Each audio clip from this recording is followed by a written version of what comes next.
কোনো ব্যক্তি যদি বেঈমান, কাফের, মুশরিক, নাফরমান, পাপী জিন্দেগি নিয়া মৃত্যু পর্যন্ত পৌঁছে, খোদার কসম শুধু মৃত্যুর যন্ত্রণা, শুধু জান কবজের যন্ত্রণা, আল্লাহর কসম এটুকুই সহ্য করার ক্ষমতা তার থাকবে না।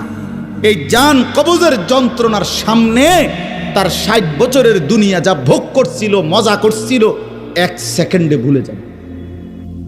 ইমানদার, আমি শুধু এই কথাটাই এখন শুনাইতে চাই। এই তর্জমাটা বললে আমার কথা শেষ। এটাই আমার বক্তব্য। ভাইয়া, কবরে লম্বা সময় থাইকা কি কষ্ট পাইবা? বেনামাজি সন্তান, হারাম উপার্জনকারী বাবারা, বেপর্দা মা বোন, সেটা তো লম্বা বিষয়। হাসরের মাঠ কি পরিমাণ লম্বা, মিজানের পাল্লার সময়টা কি পরিমাণ কঠিন হবে, আমল নামাটা যখন বাম হাতে দেয়া হবে তখন কি পরিমাণ চিৎকার করবে। ফুলসেরাত পার হতে 30,000 বছরের রাস্তা, এই অন্ধকারাচ্ছন্ন রাস্তা কিভাবে পার হবে সে তো পরে লম্বা বিষয়। শুধু জান কবজের সময় মৃত্যুর, যেটাকে বলে রুহু কবজ হওয়া, মৃত্যুবরণ করা, এই কষ্টটাও তো সহ্য হইবে না। এই কষ্টটা তো সহ্য হবে। কোরআনুল কারীমের মধ্যে 4 জায়গায় আল্লাহ তাআলা মোট মৃত্যুর যন্ত্রণার কথা বলছেন। 1 নাম্বার, ওয়াজাআত সাকরাতুল মাউতি বিল হক যালিকা মা কুনতা মিনহু তাহিদ। রব্বুল আলামিন বলেন, বান্দা শুনে নাও, সত্য সত্যই মৃত্যুর যন্ত্রণা আসবে। সাকরাতুল মাউত বলে এটাকে। মৃত্যুর যন্ত্রণা মানে এই জান কবজের সময়, রুহু কবজের সময়ের যন্ত্রণা, মৃত্যুর সময়ের যন্ত্রণা। কোরআনুল কারীমের মধ্যে আল্লাহ বলেন, ওয়ালাউ তারা ইযিয যালিমুনা ফি গামারাতিল মাউত। আল্লাহ বলেন, শোনো বান্দা, আল্লাহর নবীকে বলেন, বন্ধু আপনি যদি একটা নজর দেখতেন জালেমের মৃত্যু যন্ত্রণা কতটা ভয়ানক হবে। ইযিয যালিমুনা ফি গামারাতিল মাউত ওয়াল মালাইকাতু বাসিতু আইদিহিম। ফেরেশতারা ওই নাফরমান পাপীকে ডাক দিয়ে বলবে, হাত বাড়িয়ে বলবে ফেরেশতারা, আখরিজু আনফুসাকুম, হে অসৎ আত্মার রূহ, এই নাফরমানের শরীর থেকে বের হও। বের হতে চাইবে না, সারা দেহের মধ্যে নাফরমানের রূহ দৌড়াবে। মালাকুল মউত আজরাইল একটা টান দিয়ে যখন রূহটাকে ছিঁড়ে বের করবে, কলিজা থেকে বের করবে, একটা টানে কণ্ঠনালীর কাছে চলে আসবে। আল্লাহ বলেন, ফালাউলা ইদা বালাগাতিল হুলকুম, কণ্ঠনালীর কাছে যখন রূহটা চলে আসবে, নাফরমান তোর ক্ষমতা থাকলে এবার বাধা দাও না, দাও, বাধা দাও, থামাও তোরে। এ না তোমার বন্ধু, এ না তোমার বাপ, থামাও এরে, এ তো মরে যাচ্ছে, তারে ধরে রাখো, ধরে রাখো। পারা যাবে তো? কথা বলেন না কেন?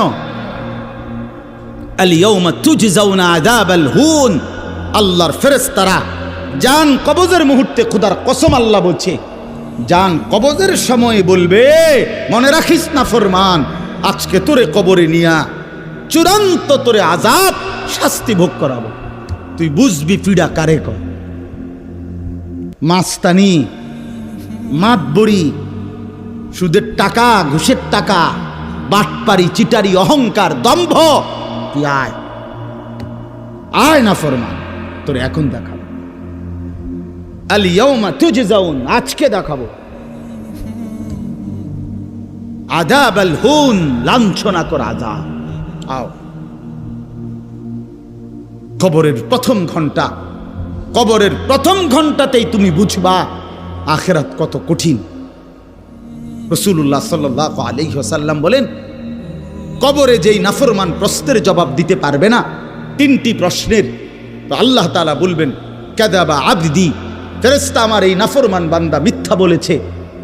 ফাআফরিশুহু মিনান নার ওয়ালবাসুহু মিনান নার, আমার নাফরমান বান্দার কবরে জাহান্নামের বিছানা বিছায় দাও, ওরে জাহান্নামের পোশাক দিয়ে আবৃত করে দাও। ওয়াফতাহু লাহু বাবান ইলান নার, জাহান্নাম বরাবর তার কবর থেকে দরজা খুলে দাও।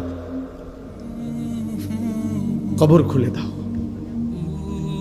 ওফো, আল্লাহ নবী সাল্লাল্লাহু আলাইহি ওয়াসাল্লাম বলেন, তখন কবর তারে, ফেরেশতা যখন তাকে রাইখা যাবে, কবর তারে ডান দিকের মাটি বাম দিকে একটা চাপ দিবে, বাম দিকের মাটি ডান দিকে চাপ দিবে। আল্লাহর কসম নবী বলছে, হাত্তা তাখতালিফা আদলাহু, ডান পাশের হাড্ডি এবং এই পাঁজরের হাড্ডিগুলো করকর করে ভাঙ্গা বাম দিকে চলে যাবে, বাম দিকের গুলো ডান দিকে চলে যাবে। ভাইয়া আমার, তুমি তোমার উপরে রহম করো। বাপ আমার, আপনাদেরকে বলি, হারামের টাকা উপার্জন কইরা, সুদের টাকা, কিস্তির টাকা, ঘুষের টাকা, ওজনে কম দেওয়া টাকা, হারাম ব্যবসার টাকা, বাটপারি সিটারির টাকা দিয়া বংশ, ফ্যামিলি, স্ত্রী, সন্তানের জন্য রাইখা যাইয়েন না। ওরা আমনেরে বরবাদ করবে, আপনি নিজেও বরবাদ হইলেন, ওরারও বরবাদ করলেন। শুধু শুধু শুধু শুধু আপনি মূল্য পৃথিবীতে কামাই রোজগারই থাকবে, আর পৃথিবীতে যেত রোজগার থাকবে আপনার ফুতেই কামাই করতে পারবো। আপনি হালাল ভাবে যে দূর পারেন করে দিয়েছে, বাকিটা আপনার ফুতে করবে। না পড়লে মরে যাবে, অসুবিধা কি? না খাইয়া যদি কেউ মরে যায়, তাহলে মৃত্যুবরণ করা তো বেজ্জুতি, ঠিক না? কথা বলেন না কেন? না না, বলেন বলেন। কেউ মরে যাওয়া এটা কি শরমের কথা নাকি? ভাই বলো, ছেলে বলো। আরে ছি ছি ছি ছি, ওটা মরে গেল, কেমন শরমের কথা এটা? এমন এটার কথা হইলো কোনো? তো তো মরলে কিছে? মনে করেন না খাইয়া মরেই গেছে, তো মরলে কিছে? মরণ কি শরমের কিছু? তো বাপ দাদা 14 গোষ্ঠী মরছে, তো আমি মরলে সুবিধা? আহা, এজন্য বন্ধু আল্লাহ তাআলা বলছেন, ওয়ালাউ তারা ইদিয যালিমুন। এই শোনেন বন্ধু, আপনি যদি একটা নজর দেখতেন, আমরা তাফসীরে কিতাবে পড়ছি, আত-তাযকিরা, ইমাম কুরতুবী রাহমাতুল্লাহর কিতাব, আত-তাযকিরা ফি আহওয়ালিল মাউতা ফিল আখিরা, অনেক সুন্দর কিতাব, বাংলা অনুবাদ হয়েছে মৃত্যুর ওপারে। ইমাম কুরতুবীর খুব সুন্দর, অনুবাদটাও অসাধারণ। এই বইতে আছে, ইব্রাহিম আলাইহিস সালাম একবার আজরাইলকে বলছিল, মালাকুল মউত আজরাইল, নাফরমানের জান কবজ করবার সময় তুমি যেই চেহারাটা হয় তোমার, ওটা আমার একটু দেখাও। মালাকুল মউত আজরাইল বলছিল, হে আল্লাহর নবী, কসম আপনি এটা দেখতে চাইেন না, আপনি সহ্য করতে পারতেন। ইব্রাহিম আলাইহিস সালাম বললেন, না মা আজরাইল, আমি এটা দেখুমই, তুমি আমারে দেখাও একটা নজর। মালাকুল মউত আজরাইল কোন পাপী ব্যক্তির জান কবজের সময় যেই বিভৎস কুৎসিত আকৃতি ধারণ করে, আল্লাহর কসম ওই আকৃতি যখন ধারণ করছেন ইব্রাহিমের সামনে, ইব্রাহিম নবী সাল্লাল্লাহু আলাইহিস সালাম একটা চিৎকার মাইরা বেহুশ হয়ে গেছে।